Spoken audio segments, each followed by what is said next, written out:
নমস্কার, সকলকে স্বাগত জানাই নতুন একটা ভিডিওতে। কেমন আছেন আপনারা?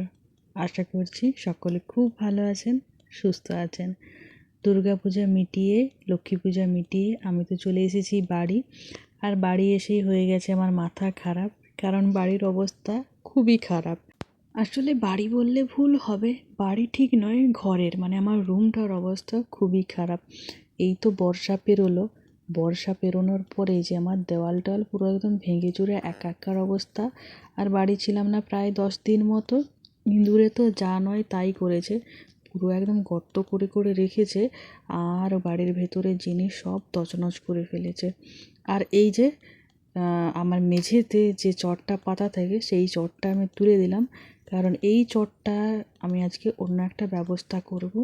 আর এই যে মেঝেটা দেখতে পাচ্ছেন কী রকম ভেজা, আমাদের ঘরটা প্রচণ্ড পরিমাণে শুতে গেছে।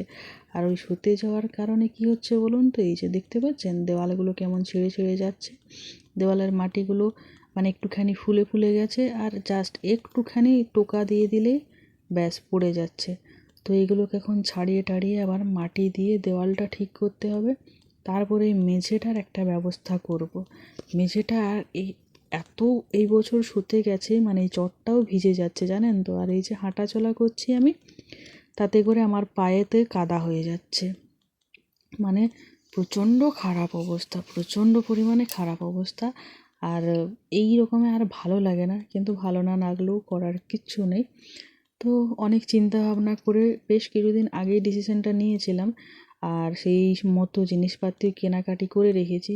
এবার দুর্গাপূজায় যেহেতু বাড়ি থাকবো না, তাই আর কি সেই মতো কাজ করা হয়নি। তো দুর্গাপূজার থেকে বাড়ি ফিরে এসে হয়ে গেছে 2-3 দিন বাড়ি ফিরে এসেছি। তারপরে আজকে ফাইনালি আমি এই ঘরটার ব্যবস্থা করে ফেলবো। তো এই ব্যবস্থা, ঘরের ব্যবস্থা করতেও আমার মোটামুটি 4-5 দিন টানা খাটতে হয়েছে, কারণ এই যে দেখতে পাচ্ছেন দেওয়ালগুলো ভেঙে ভেঙে গেছে। তো এই দেওয়ালগুলো ঠিক করেছি, এখন দেখুন দেওয়াল টেওয়ালগুলো এই যে ঠিক করেছি মাটি টাটি দিয়ে, মানে মাটিগুলো ফেলে আবার মাটি টাটি দিয়ে দেওয়ালগুলো ঠিক করেছি। এবং ঘরের অবস্থা এরই মধ্যে খুবই খারাপ, কারণ কি ওই চটটা তুলে দিয়েছি, চটটা তুলে দিতে আমাকে এই ভেজা মাটি মানে মেঝেতেই হাঁটাচলা করতে হচ্ছে। যদিও যেটুকু জায়গাতে হাঁটাচলা করছি এই চটগুলো পেতে রেখেছি, তাতে করে খুব একটা অসুবিধা হয়নি। আবার মেদিনীপুর থেকে আসার পর জিনিসপাতিগুলোও গোছগাছ কিছু করিনি, কারণ আসার পরেই আমি চটটা তুলে দিয়েছিলাম। আর ভিজে ভুঁয়েতে মানে ভিজে মেঝেতে এই জিনিসপাতি না নামানোই ভালো, তাই ভাবলাম যে মেঝেটার ব্যবস্থা আগে করব, তারপর সব জিনিসপাতি গোছগাছ হবে। তবে কাঁথা বিছানা সব কাছাকাছি করে বিছানাটা রেডি করেছি, কারণ ঘুমোতে তো হবে। আর ঘরও মোটামুটি পরিষ্কার পরিচ্ছন্ন করে নিয়েছি, ইঁদুরে তো প্রচুর নোংরা করে রেখেছিল ঘর। তো সেই সব পরিষ্কার হয়ে গেছে, কিন্তু আলমারির জিনিসের কোনো ব্যবস্থা এখনও পর্যন্ত করিনি। তাই দেখতেই পাচ্ছেন ঘরে কিন্তু বেশ জিনিস জড়ো করা আছে। আর এই যে এতক্ষণ ধরে বলছিলাম যে মেঝেটার ব্যবস্থা করব, কিন্তু কি ব্যবস্থা করব সেটাই বলিনি। সেটা হচ্ছে এই যে ফ্লোর ম্যাট দেখতে পাচ্ছেন এই নীল রঙের, এই ফ্লোর ম্যাটটা পাতবো এই মেঝের ওপরে। তাহলে আমার মনে হয় হাঁটা চলা করতে বা মেঝেটা ব্যবহার করতে খুব সুবিধা হবে। তো মেঝেতে যে জিনিসগুলো ছিল সেগুলো সরিয়ে এখানটা ফাঁকা করে নিয়েছি। সেলাই মেশিনটাকে সরানোর জায়গা নেই, দিনের বেলা হলে বাইরে বার করে দিতাম, কিন্তু যেহেতু এখন রাত্রিবেলা বাইরে আর বার করা যাবে না, তাই সাইডে দিয়ে দিয়েছি। আর যে জিনিসগুলো মেঝেতে ছিল সেইগুলো বিছানার উপরে তুলে দিয়েছি এক প্রকার নিরুপায় হয়ে, কারণ রাত্রেবেলায় আর কোথায় যাব। তো এইগুলো বিছানার উপর তুলে দিয়ে মেঝেটা ফাঁকা করেছি। মেনলি আমার মেঝেটা ফাঁকা লাগবে তার জন্য।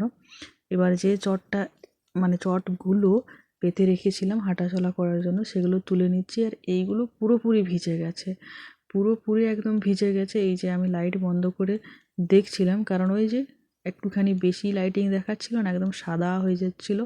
তো একটা লাইট বন্ধ করে দেখছিলাম, তখন দেখি আবার অন্ধকার অন্ধকার দেখাচ্ছে।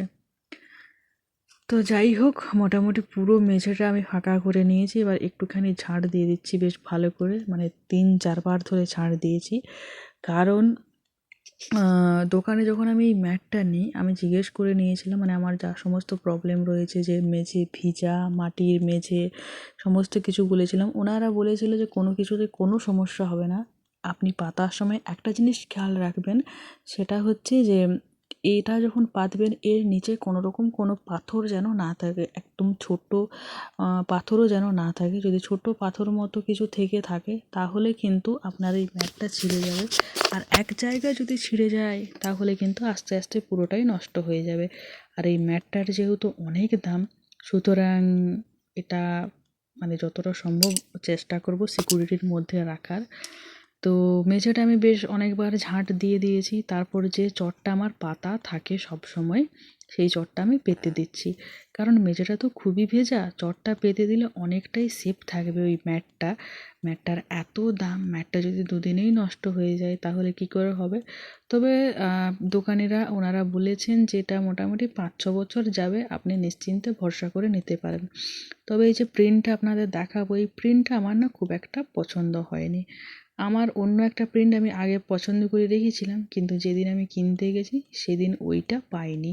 মানে আমি যেটা পছন্দ করেছিলাম সেটা একটা ডার্ক কালার, ব্রাউন কালার, কিন্তু এই ব্রাউন কালারটা আর পেলাম না। এই কালারটা সেদিন ছিল না, কিন্তু ছিল এই যেদিন কিনতে গেছি সেদিন আবার অনেকগুলো কালার এসেছিলো। তার মধ্যে আমারও এটাই ভালো লেগেছিলো আর ওনারাও বললেন যে এটাই নাও।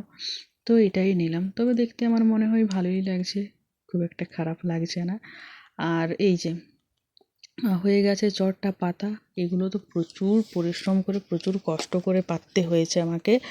একা একা যেহেতু করতে হয়েছে, তো চটটা পাতার পরও আমি আবারও দুবারও ঝাড় দিয়ে দিয়েছি।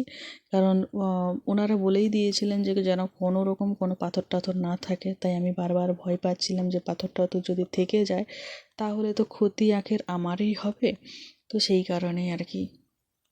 তো এবার সেই পরিশ্রমের কাজ, এটাকে ঠিকঠাকভাবে ম্যানেজ করে কাটা, তারপর এটাকে ঠিকঠাকভাবে পাতা। আর যেহেতু এই কাজটা আমি এর আগে কোনোদিনও করিনি বা কোনোদিনও চোখের সামনে কাউকে করতে দেখিনি, তো এটা কিভাবে এই ম্যাটটা পাততে হবে বা কিভাবে কি করতে হয় আমার কোনো রকম কোনো আন্দাজ মানে আইডিয়া ছিল না। যেটুকু করেছি আন্দাজে করেছি।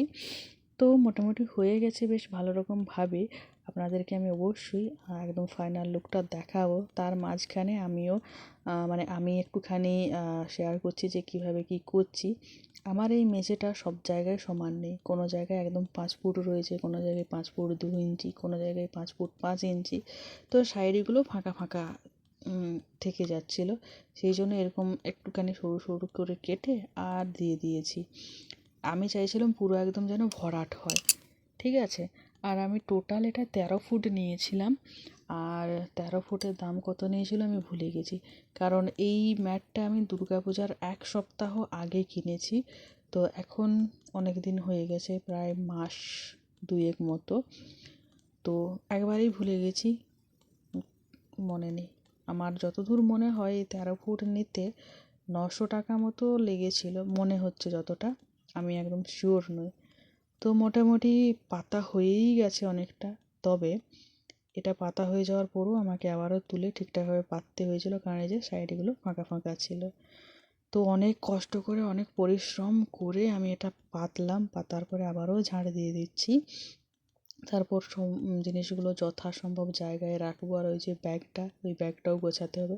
তবে আজকে আর হবে না, কারণ এই সব কাজ করতে করতে আমার প্রায় ভোর 3:30 বেজে গেছিলো।